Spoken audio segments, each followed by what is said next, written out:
You're not seeing double, by the way. There's a reason for the name. Marcus and Noah are twins, obviously. Hey guys, what's up? It's Rob with Game Time Sports Collectibles, and we've started a new series, The Business of Ball Cards, and a lot of times we're going to have interviews in that series. And today we have special guests, twins and friends, here with us today. So we're going to ask them a few questions, get to know them a little bit, and kind of try to glean some of their business knowledge, see if it can help impact your life and especially your ball card business that you may have. So we'll get started today, guys. And you just go ahead and tell me. And you're not seeing double, by the way. There's a reason for the name. Marcus and Noah are twins, obviously, and that's pretty easy to come up with that name. But it's a memorable name. And we'll go ahead and ask them about themselves a little bit, and you can choose whoever you guys want to speak up, whichever one of you. But just tell us a little bit about yourself, about your time as a collector and that transition to dealer, or some of your stuff that's been going on in the hobby. No, if you want to go ahead and go, you can. So honestly, for me, I've my collecting. I mean, that's exactly how I started. I started off by just buying the things that I liked. So for the most part, I started with a large like Saints PC because I'm a Saints fan, and Michigan PC because obviously, as everybody knows, I'm a Michigan guy. And then eventually, you just kind of start honing in. So you just buy what you like, and that's the biggest thing that I can tell anybody as far as a collector. Now at this time, I focus on Michigan autos and Drew Brees autos, but again, just buy what you like, and I can't stress that enough. That to me is what the hobby is. Even on a dealer perspective, buy what you like. Yeah. Yeah. So, I mean, I've been collecting a little bit longer than Noah. I started really collecting at the late 2020 stage, COVID. Everyone, a lot of people got in then. I was part of that. I started off by busting boxes and just, was it a Green Bay card? I kept it. For now, really, I focus on Green Bay autos and Michigan autos, mainly focusing on buying Jordan Love and Josh Jacobs.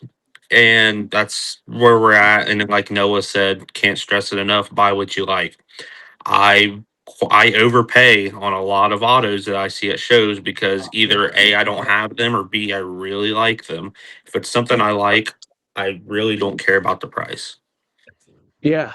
Yeah, well, that makes a lot of sense. I mean, I've heard that from multiple people. Buy what you like, and then if you do that, you're not going to really be able to regret it, because you liked it, right, in the first place.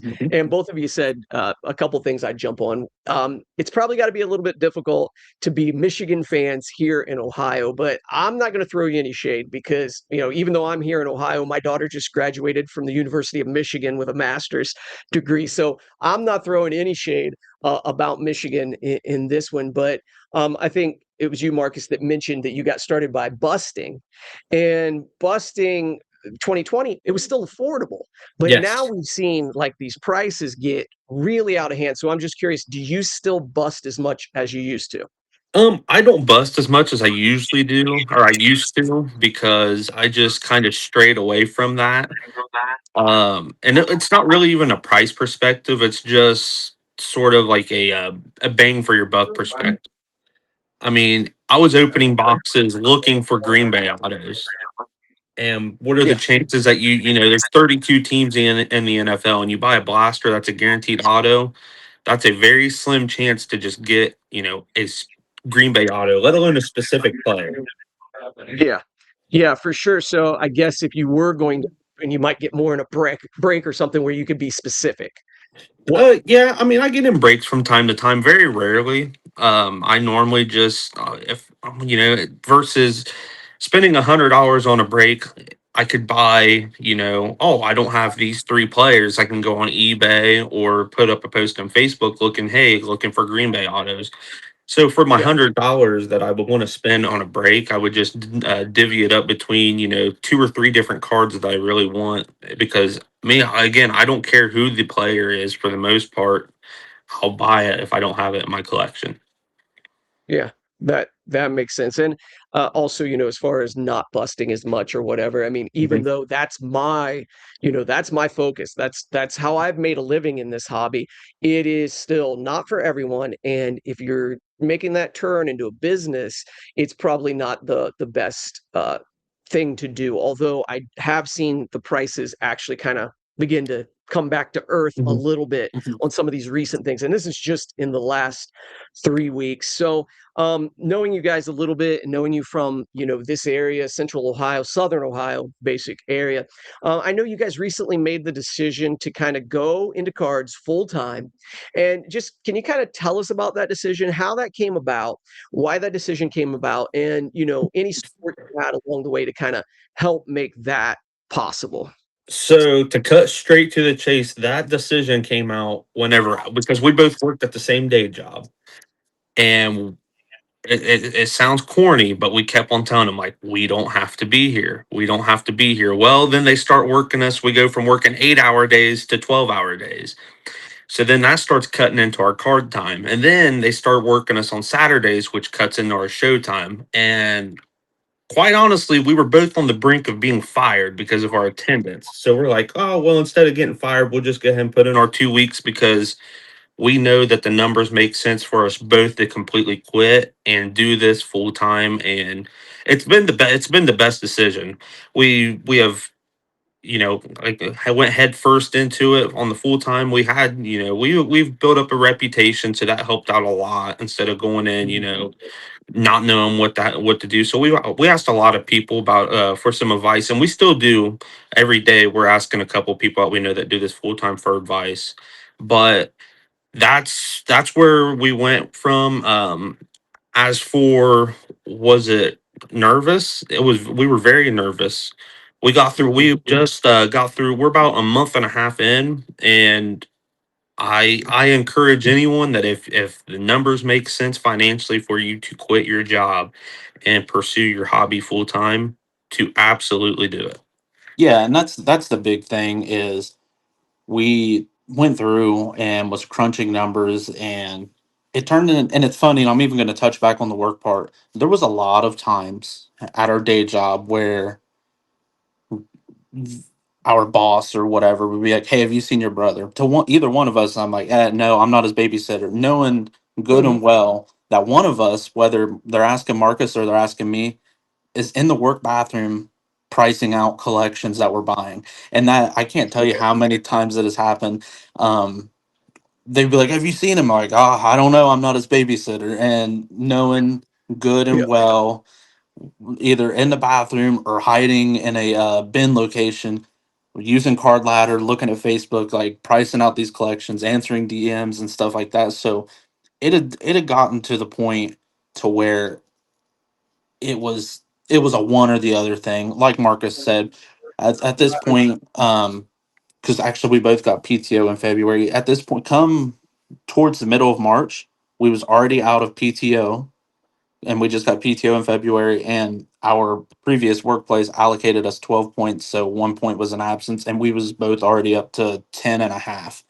And and it takes a year for that to fall off just because I mean to us it was much more important, and I wouldn't ever tell anybody to just abandon their day job, but at some point you got to take a priority, and if you're going to leave, do it right. Just do it right because you never know what could happen, and that's what we did. But we eventually just completely prioritized all of our time into this, and it was starting to show, and that was just kind of it. Between the long hours and then the six day work weeks, you just couldn't get anything done with our business. And at that point, that's when we noticed the priorities had shifted. Okay. So it kind of sounds like, listening to both of you, it was a combination. It was a combination of the writing on the wall from the job, but the writing on the wall from the job was kind of caused by the fact that the business had grown. You'd Mhm. been faithful and it was growing and it was overtaking it. And you had to kind of make that choice. So what's different for you guys that from me, and this is what I'm saying this is because I want people to learn from my mistakes. I was about 25 or 26 the first time I tried to open a card shop. And at that time, I just hated my job. I just hated the shift. I wasn't, I'd collected since I was like 14, but it wasn't a decision that I made carefully. It wasn't a decision that I had an established business and it was like pushing in on it. I was trying to start that business from scratch, kind of over at about 26. And I literally just gave my 2 weeks notice, charged a bunch of credit cards up to kind of fund that business. And I filed bankruptcy because of that choice. And so again, it sounds like for you guys, it was a little bit different. And again, I would tell everybody, don't do it because you hate your day job. Do it because you love the hobby. Important, do you guys think a mindset or a belief in yourself is to moving into a full-time card hustle? Oh, it's I extremely important. Yeah, that's one word. That's just very important because at the end of the day, if if you don't trust yourself enough or believe in yourself enough to think, even if there's a smidget of doubt, you could have 80% of your head saying, I know I can do this. But if you've got a small 20% that says, I don't know if I can do this, it's really going to show. And because I think I speak for a lot of people when I say this, but I think that 90% of this business is self confidence. And when I say that, it is whether you're reaching out to somebody on Facebook, Instagram, Twitter, whatever it may be, or in your shoes, you're in a shop setting, you're dealing with face to face conversations every day.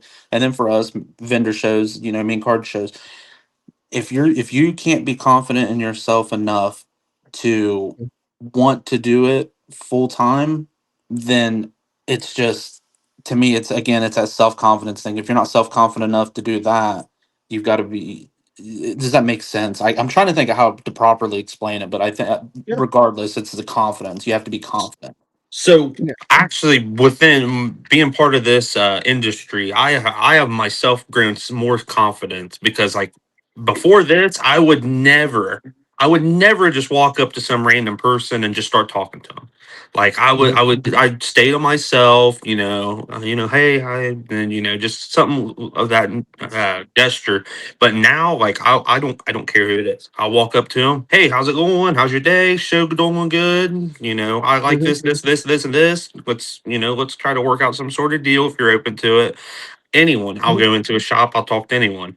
I mean, it's opened up that door of being more open to everybody and talking and conversating. Like I said, I would never before even going to shows and anything like that. Just in general, I mean, I worked at a grocery store before. I mean, and that was tough because I just Mhm. didn't really like talking to strangers. And since then, now I don't care who you are. I'll talk to you. I talk to the guy down at the gas station I don't even know now, and I would never do that ever, Mhm. except outside of Mhm. this. Yeah, that's Yeah. another big thing, and I think that a lot of people could say that they, even just like I said, being affiliated with this hobby, you're going to see your confidence boost. You're gonna believe and trust in yourself, trust your gut more, and I think that as long as people approach the avenues the right way, you're going to see a lot of growth, personal growth within yourself. And I think with that personal growth within yourself at a business aspect will also help do nothing but exceed your business expectations and grow those. Yeah. Yeah, no, absolutely. There's absolute truth into what you guys are saying. Just because of our difference in age, and I've been running at it just a little bit longer. I have seen multiple times where people are like, "That's probably not going to work out for you. That show might not work. I don't know how you're going to make a living doing this." Those sort of things. But when I'm able to kind of see a problem, come up with a solution, see the outcome be positive, then it just builds confidence in me. There's a lot of people like I'm Mhm. kind of stepping up the social media now. And there's a lot of people that are like, what makes you think, that you can get in there when you've got all these other guys that are, successful and moving forward in that. And one thing is, I'm not comparing myself to these other guys, but the thing is, if they can do it, then why can't I? Right. So Yeah, that's the yeah. confidence part that in this hobby, there's going to be a lot of situations. I know that there's a lot of times that there's no way you would have told me I'd throw out $30,000, $40,000 a week and then just have the confidence that I was going to get it back in a week or two. But that's the kind of decisions that you do have to make when this is kind of like your full-time thing. So next question I have for you guys. What would you guys say is kind of your bread and butter in this hobby? I mean, what is the thing, the product, the type of cards that you guys, or even the way that you go about making money in this hobby, what would you say is like you're spending 80% of your time doing, 50% of the time doing? So I think that, in a sense, that's a little bit of a tough question, being that there's two of us, and that's also the other thing that I think that that's also where we have the advantage among other people, is that there's two of us and we both think alike. If I was to say our bread and butter, I think 100%, and this is leaning more towards Marcus's side of things, but it's 100% the big deals we get online, the big buyouts, the collection buyouts, and such. Now, if I was to hone in on more specific thing, the easiest thing that I think that we sell to make money is your $1 and $2 Ken Griffey's and Randy Moss cards. We sell tons of those on eBay weekly, and that's when we're buying stuff for our, because we do got that low end eBay. It's like 19.99 all the way down to 99 cents a card for the most part. I think that that's what Okay. we see sell the most. Now, Marcus can probably touch in more on some of the more broad things that he's looking for and that he comes up with whenever we're doing the bigger deals and stuff online. Yeah, so for bread and butter, yeah. So the way we got our business divided out, we got our our bigger show inventory and then our eBay. He touched on the eBay. I'll touch more so on the show inventory. Our bread and butter when it comes to show inventory, like a lot of people, is modern football. So basically, whenever I scour for a collection online, I try to make sure that it is at least 70% of modern football, and that's how I approach it, because I feel like I don't want to say I'm an expert, because I'm not an expert, but that's where I attach myself more so to, is buying modern football. I feel more comfortable doing that. Also, I'll look at some baseball, but I usually pass the baseball over to Noah, and then like anything in between, soccer, hockey, it's a joint discussion. But yeah, I would say modern football, your case hits, downtowns, kabooms, everyone loves them. Everyone loves them and everyone hates them, and that's what I'll say. You have as many people love them as many people hate them. So I try, like, whenever I do online buyouts, that's kind of what I look for. Now when I do a collection buyout, as long as it's like 65% ish, like, a local collection, 65% ish football, modern football, I'll look at it. I kind of Mhm. have strict stipulations whenever I talk to people about buying collections. Is they're like, hey, you want to buy out my collection? And I'll look at it and I'm like, yeah, we can discuss it, but I'm really looking for, because we focus solely on $50 plus for the most part. So if I do a collection buyout, I want at least, I would say, 45 to 50% of the cards in that collection to be that 50 plus range. Just cause I know that we're going to, the eBay stuff, we have tons of it. We're Mhm. sitting on easily over 200,000 cards that we still need to get listed on eBay, but we continue to buy. Every show we go to, we're still buying stuff. Even Mhm. though we technically don't need it, we still need it. Mhm. Um, Yeah. but we're focusing because now we're starting to grow and do these bigger shows, and and that's our main focus, is to try to buy that stuff. Like, why was I buying a 4 row box of baseball at Xenia this past weekend whenever we have a show this coming weekend, or not this past weekend, the weekend before, but we have a big show coming up this weekend in Indiana. Yeah. Yeah, I got you, but I think you are highlighting the importance of kind of a niche or a certain area that you stick to. I had recently talked to Don Jones, and Don Jones, I know you guys kind of know who that is, but Don is focused on Hall of Fame baseball, Yeah. so really couldn't be much different than your guys. He's kind of more grab a centerpiece Hall of Fame baseball, and you guys are kind of focused there primarily on football. With the growth in Pokemon over this kind of second wave that's happened, we had the wave back during COVID. Now we had the second wave the last probably year and a half or so. It seems to be more like even TCG focused more than the first one. Do you guys feel tempted to get into Pokemon, or did you get into Pokemon? And if you didn't, what was that decision based on to not really get into the TCG or the Pokemon market? So about this time last year, we kind of dipped our toes into the Pokemon market, and it completely flopped for us. We ended up we took about, I want to say, close to $7,000 and saw what we could do with it when it come to Pokemon, and we, to keep it short, we lost money. It was It's just definitely a not it's lesson just learned. yeah, it's a lesson learned. It was, pricey lesson learned, but it's just something that's not Mhm, for us because, someone may be coming up. Like, we'll have some Pokemon in our case, and someone will be like, "Oh, I'm looking for, Dragonite." I'm like, "Well, who's that?" All I know is what we have here, and they're like, "Oh, you don't have mhm, this," and I'm like, "I don't know who those are." So then it kind of like, yeah, that's probably not for us. We'll stick to what we like. We'll stick to what we know, and mhm. that's about all I have. So it's probably, it would take a lot for us to dive back to try our toes back into Pokemon again.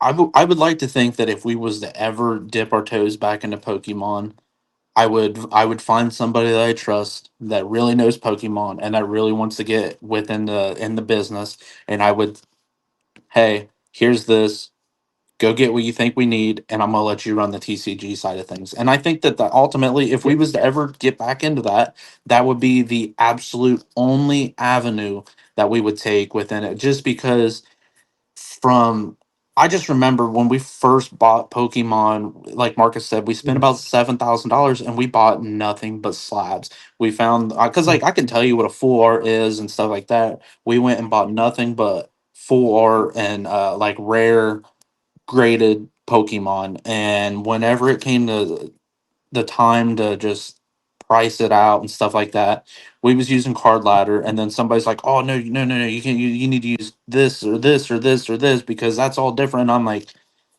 at that point I knew we was in for it. mhm.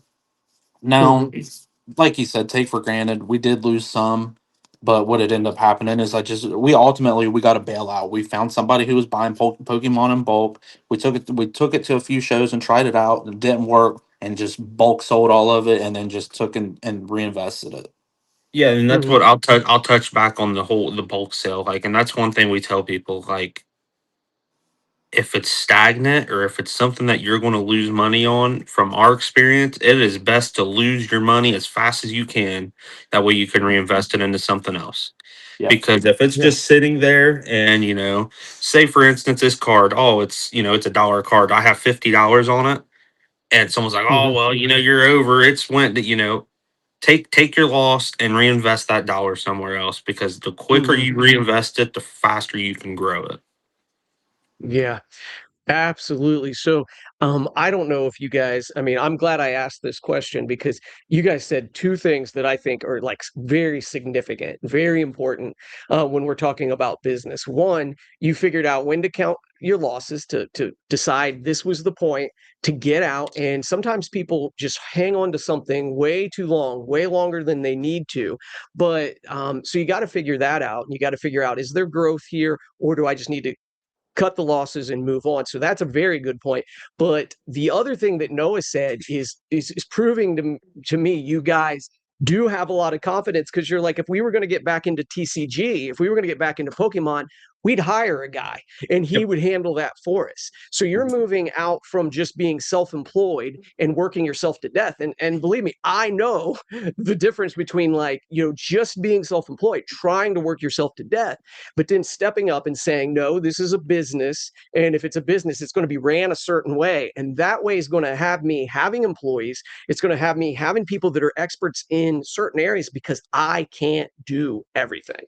So I think you guys both brought up very good points there. You're gearing up for Shipshewana, and it's a huge show, 400 tables, whatever it is. And then the very next week, you're in Chile, Ohio at my 60 table show. So kind of, what are you guys thinking when you go and do this huge, say, a 3, 4, 500 table show? How are you approaching that versus how you would approach and what your goal is when you go and hit my 60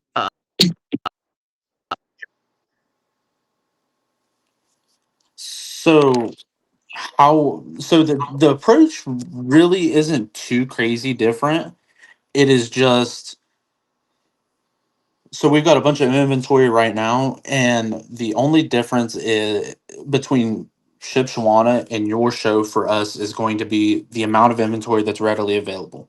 So if we go and we just absolutely sell everything out and we don't come back with a single card, at that point you're now capital heavy, inventory light. Now take for granted we've got stuff coming in 6 days a week. So I'm gonna have stuff for your show regardless, but then that also ships. And then I think in this particular week with how well this particular time of the year on how it fell, and we got Shipshawana and then your show, I think that for us, your show is going to be more focused on us buying. We're gonna want to go in and buy more. Obviously, we want to sell some cards, but I think that our main goal for going to your show is going to be to try to buy and to get money moving around the room and try to buy. I mean, if I could go to a few dealers and buy their tables out, and we're all happy with it, I'd be happy with doing that. But I think that that's Yeah. just going to be where the difference in mindset, because for the another one, I'll even touch on this, but the Grove City show, for instance, we that show, and I don't know what it is, and Marcus will agree, but that show is a great show for when people walk up and they're wanting to sell us inventory for our eBay.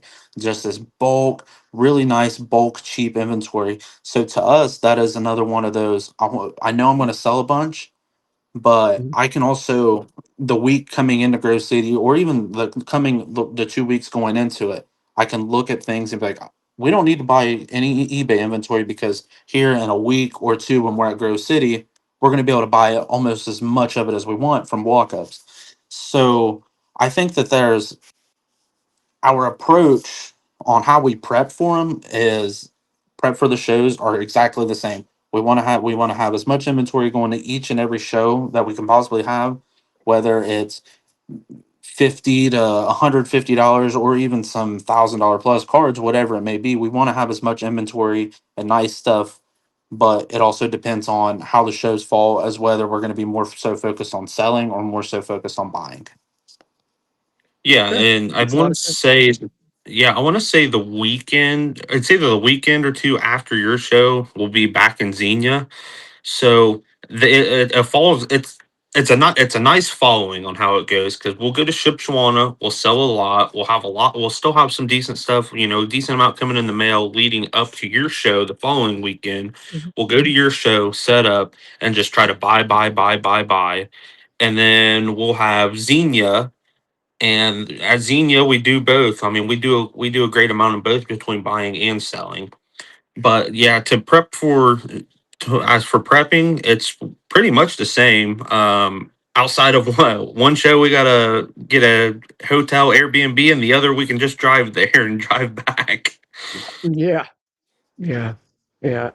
So yeah, I appreciate you guys being on and talking with me today. Is there anything else you guys have to say in closing? You want to throw out any social media or anything like that?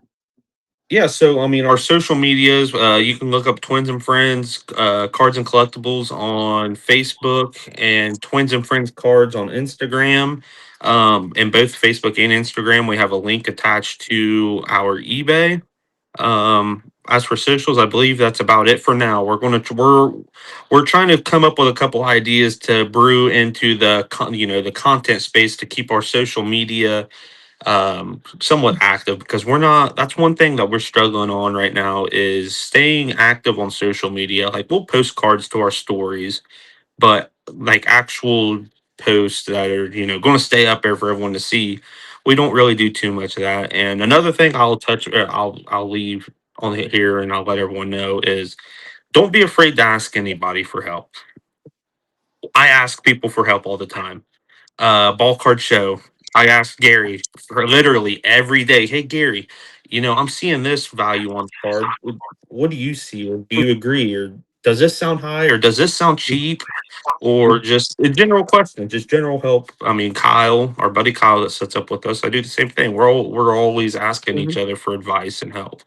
And just don't be afraid. I mean, we have people messaging us all the time asking us questions. I have a couple buddies that do cards as a hobby, they'll, he prospects, and he's like, hey, this guy's getting ready to call up. When do I know a lot of his stuff's going to hit the market as soon as he's called up. Do I just try to hit it before, hit it after, what? And he asked us, he's like, you guys do a lot of shows. Are people looking for this guy, and this guy? So there's always, don't be afraid to ask for help. Don't be afraid to ask for some sort of advice. Yeah, that's a Mhm. big thing. Just be open minded within the space. Just be very open minded. Be like a sponge and soak in any information that you can gather. Because the beauty of doing cards as a business, on top, even as a hobby, whether it's on the hobby side or the business side, the beauty of it is there's quite literally 1,000 different avenues and 1,000 different ways to do it. There's really no right way or wrong way as to how to approach the weather, buy things for your collection or buy things for your business, or trading or selling. There's quite literally 1,000 different ways, and each and every way is the right way.